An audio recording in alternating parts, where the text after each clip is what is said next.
सुशील कुमार मोदी का जयंती मनाया जा रहा है, इसमें आए हुए हैं लाखों लाख की संख्या में लोग पहुंचे, क्या कहिएगा?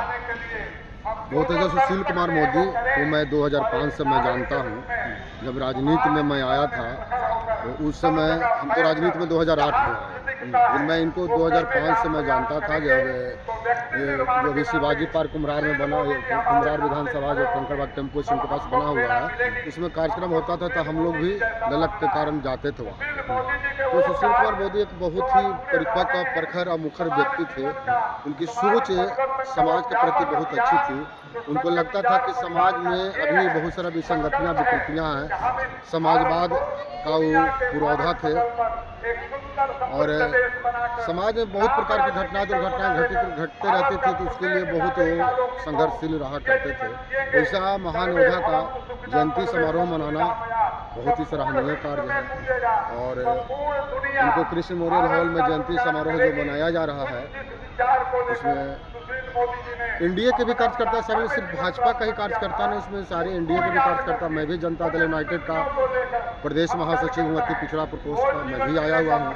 हमारे जो क्षेत्रीय विधायक संजय कुमार गुप्ता जी थे, उन्होंने भी आमंत्रण दिया। हमारे सहकारिता और वन विभाग के जो मंत्री प्रमोद कुमार चंद्रवंशी जी हैं, उनके कार्यालय से भी कॉल आया था कि जितेंद्र जी आप लोग जरूर आइएगा। तो हम लोग सैकड़ों की संख्या में कृषि मेमोरियल हॉल में आए हुए हैं, उनके जयंती समारोह में शामिल। लोगों से ये भी सुनने को मिल रहा है कि जदयू के पूर्व सांसद चंद्रेश्वर चंद्रवंशी जो हैं, वो जहानाबाद से चुनाव लड़े थे, लेकिन किसी कारणवश नहीं जीत पाए।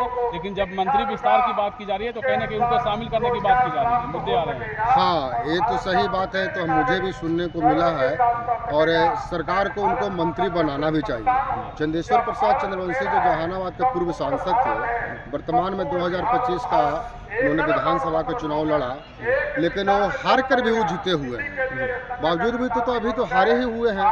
अगर वो वाकई में जहानाबाद के विधायक बन जाते तो निश्चित तौर पर फर्स्ट बार में जो मंत्री बनाया गया उसमें उनको मंत्री पद दिया जाता।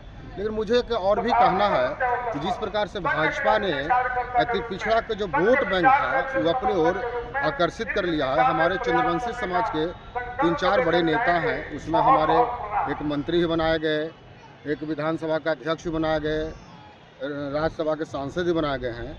तो मेरी भी मांग है और हमारे टीम के माध्यम से भी मांग है सरकार से कि उनको सरकार में शामिल करना चाहिए।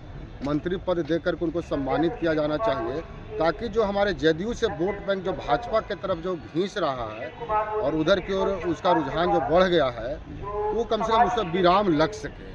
और जो चले भी गए हैं भाजपा की तरफ, हमारे जदयू की तरफ आए। और चंद्रेश्वर प्रसाद चंद्रवंशी जो है अति पिछड़ा का एक बड़े नेता माने जाते हैं।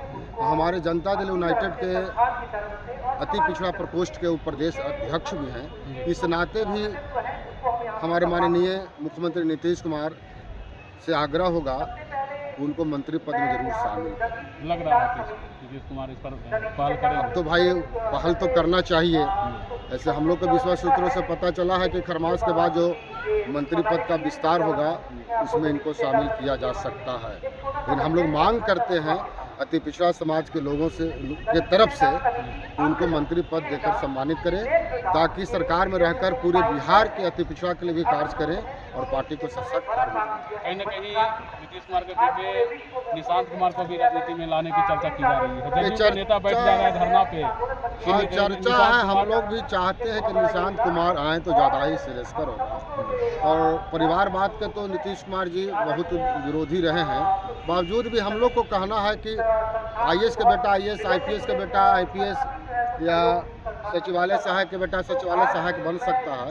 एक मुख्यमंत्री का बेटा राजनीति में क्यों नहीं आ सकता? हम लोग व्यक्तिगत तौर पर मांग रहे हैं कि उनको आना चाहिए, और वो आएंगे तो हमारा जदयू जो पार्टी हो मजबूत होगी भी। मेरा परिचय, मैं जितेंद्र सिंह चंद्रवंशी हुआ, आरएमएस कॉलोनी कंकड़बाग से बिलोंग करता हूँ। जदयू का प्रदेश महासचिव अति पिछड़ा प्रकोष्ठ का हूँ और अखिल भारत वर्षीय चंद्रवंशी क्षेत्रीय महासभा का राष्ट्रीय सचिव हूँ। सब चीज़ आगे इसमें